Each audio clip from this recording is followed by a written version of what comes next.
তো হ্যালো বন্ধুরা, নতুন একটা ব্লগ নিয়ে চলে এসেছি। আমি এখন আছি দাঁতপুর ফুইনান, যেখানে আমাদের বিশ্ব ইজতেমা হতে চলেছে 2026 সালে। এখানকার কিছু মুহূর্ত তোমাদের সাথে তুলে ধরলাম।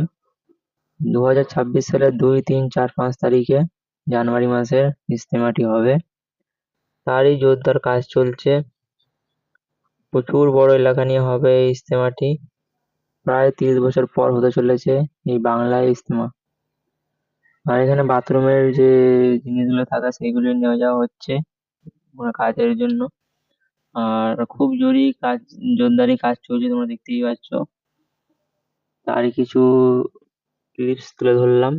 আর ইউটিউবে আমার ফুল ভিডিও আপলোড করা আছে। তাজ ব্লগস 25 বলে সার্চ করবে, পুরো ভিডিও পেয়ে যাবে। আর কিছুটা ভিডিও আমি ফেসবুকে দিলাম। তোমরা যদি পুরো ভিডিও দেখতে চাও আমার ইউটিউব চ্যানেলে দেখে নেবে। Thank you.